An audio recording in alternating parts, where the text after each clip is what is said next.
गुजरात लावली होती का आपण? राजूचा नंबर आहे का तुमच्याकडे? मेवण असते. असं काय?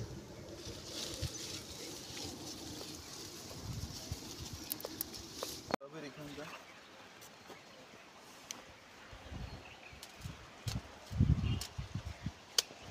तर टाकून द्या TV9 मध्ये टाका की फास्ट लावतो TV9 वर बातमी.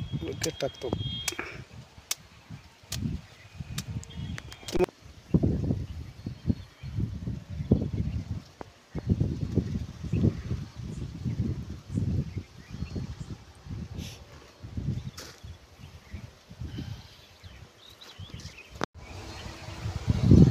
माझं नाव बालाजी मारुतीप्पा पवार, राहणार बारड, तालुका मुदखेड येथील मी एक तरुण युवा शेतकरी आहे. मागील 3 वर्षापासून मी स्ट्रॉबेरीची शेती करतो आहे. स्ट्रॉबेरी ही जी आहे आपली पूर्णपणे 100% सेंद्रिय आहे. आपण स्ट्रॉबेरी थेट शेताच्या बांधावरून आपली स्ट्रॉबेरी विक्री होते. आता सध्याच्याला आपली स्ट्रॉबेरी जी आहे ती आता आपल्या शेतासमोर स्टॉल लावून दररोजची 30 किलो स्ट्रॉबेरी ही विक्री करतो आहे मी. आता सध्याच्याला आपला स्ट्रॉबेरीचा दर हा प्रति किलो 300 रुपये याप्रमाणे आहे.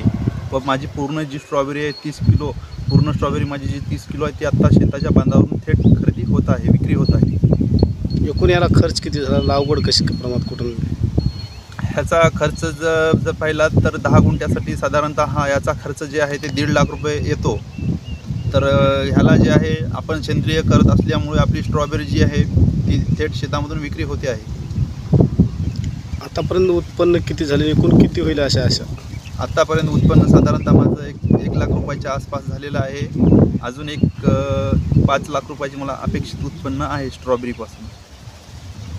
तरी ही थंड हवेच्या ठिकाणचंच मक्तेदारी आहे असं म्हणतात, परंतु ती मक्तेदारी मोडत काढत आपण नांदेड जिल्ह्यामध्ये 3 ते 4 वर्षापासून स्ट्रॉबेरी पिकवतो आहे. स्ट्रॉबेरी खाण्यासाठी, स्ट्रॉबेरीचे हे शरीरासाठी खूप काही फायदे आहेत.